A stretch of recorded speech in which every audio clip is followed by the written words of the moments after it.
Your body is completely different from 7 years ago. Look at your hand. Really look at it. Every single atom in it was somewhere else 2 years ago. The carbon in your fingertips was in the soil. The iron in your blood was forged inside a dying star.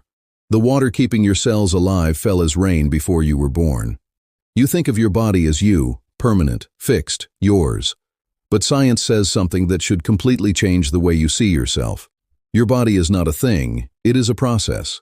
And the person sitting here 7 years ago, atom by atom, cell by cell, is already gone. Here is something your biology teacher probably never told you. Your body is running a constant, silent construction project.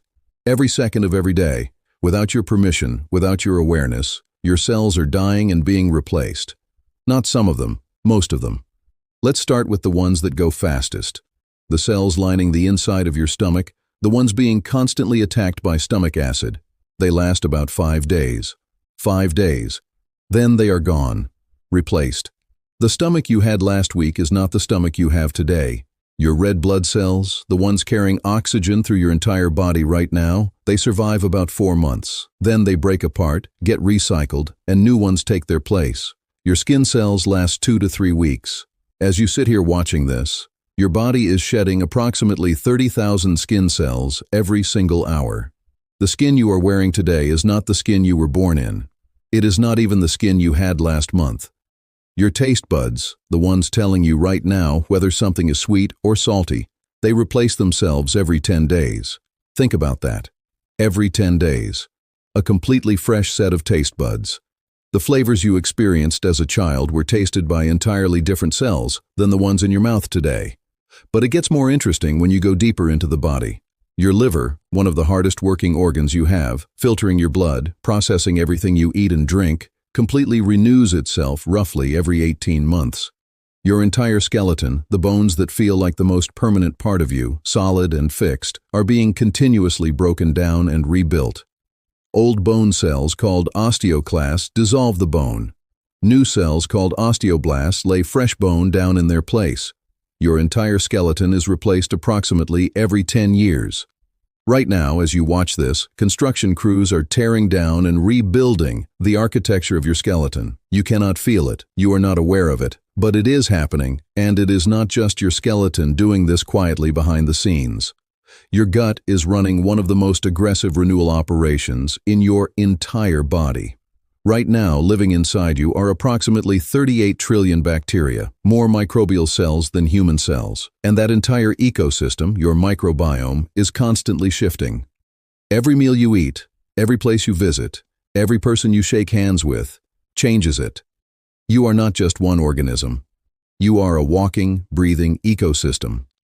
Your immune cells, the ones silently patrolling your bloodstream right now, searching for threats, many will be dead and replaced within days. Your white blood cells, your body's army, live anywhere from a few hours to just a few weeks before new soldiers take their place. Even your DNA, as permanent as it sounds, is being read, repaired, and protected billions of times a day.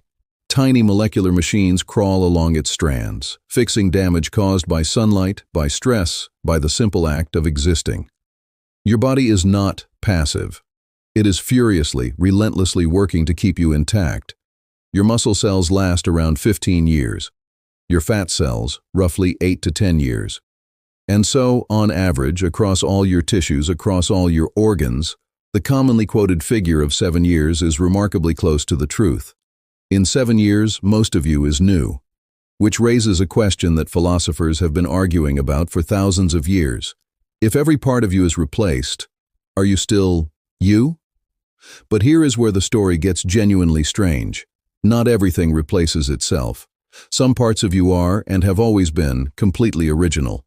The neurons in your cerebral cortex, the thinking cells, the cells firing right now as you process these words, as you form opinions, as you feel things.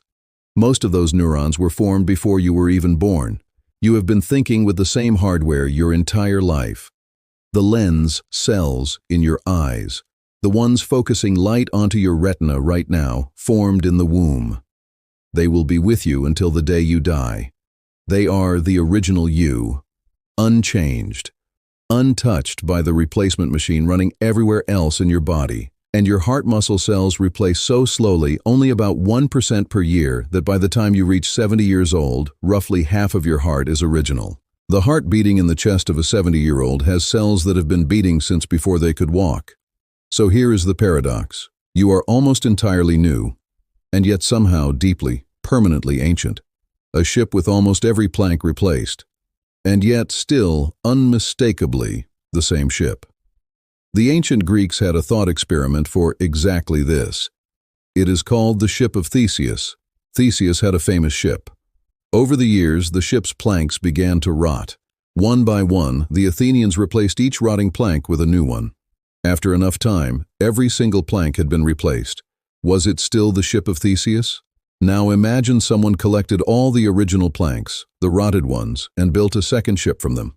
Which one is the real Ship of Theseus now? Your body is doing this silently, automatically, every second of your life, without asking, without pausing, without any input from you whatsoever. The atoms that made up your body 10 years ago are now in the soil, in the ocean, in the atmosphere. They are in the trees. They are in other people. They have scattered across the planet and been absorbed into thousands of other living things. You've already given pieces of yourself, literally, physically, to the world around you, and the world has given pieces of itself back.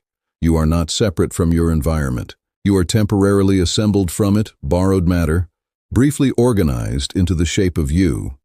So, if your atoms change and your cells change and most of your organs change, what stays the same? What is the thread running through every version of you, the 7-year-old, the teenager, the adult, that makes you continuously, recognizably, undeniably you? The answer is your DNA. Your DNA is the one thing in your body that does not get replaced. It is copied, billions of times. And it is that copy that tells every new cell exactly what to be. Liver cell, neuron, heart muscle, skin. It does not matter what is being built. The blueprint is always the same. You are not your atoms. You are not even your cells. You are a pattern, an information structure, a set of instructions so precise and so complex that it takes trillions of cells working in perfect coordination to express them. Your DNA has been passing those instructions forward, from one generation of cells to the next, every single day of your life, without error, without rest, without end. And here is what I want you to sit with. Every morning you wake up, you are slightly different from the person who went to sleep. Not philosophically, not metaphorically, physically, chemically, literally different. Your body is not something you have. It is something you are continuously becoming.